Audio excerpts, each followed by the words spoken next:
Chukat, ordinance of. Bamidbar 19 verse 1 to 22 verse 1. Bamidbar chapter 19. This is the Chukat Adonai did give, a strange one to do and to perceive, after touching something once its life did leave.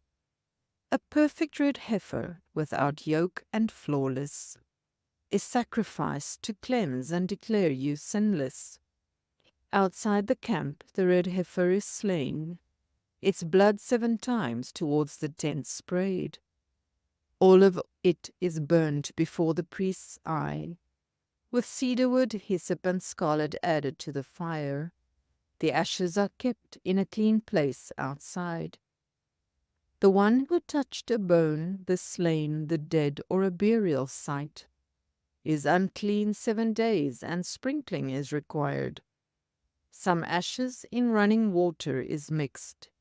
On day 3 and 7 with hyssop sticks, it's put on the beams, tent, and vessels of the dead, and from impurity one is then cleansed.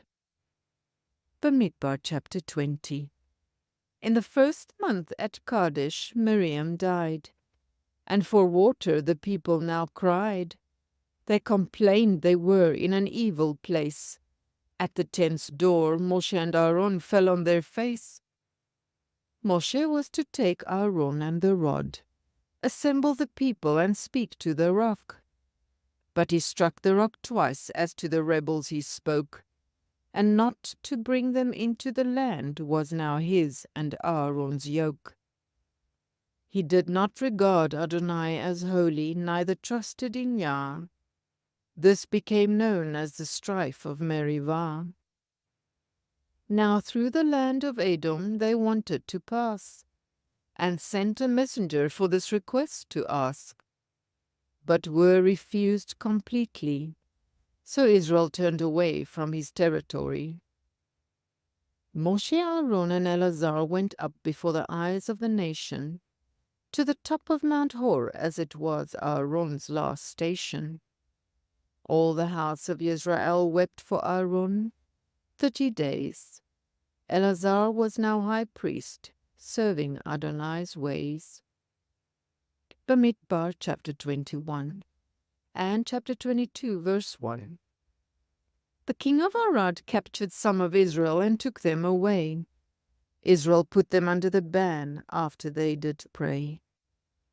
Now the way around Edom was very long, and Israel sang another complaining song.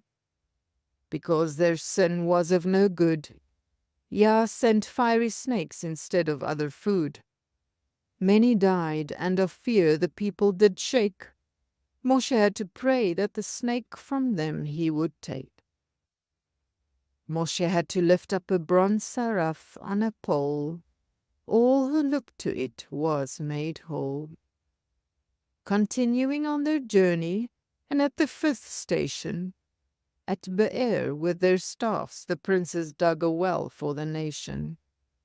In the field of Moab, Israel made a request to pass by the road of the king, but Sichon failed the test, and he and his people with their fathers did rest.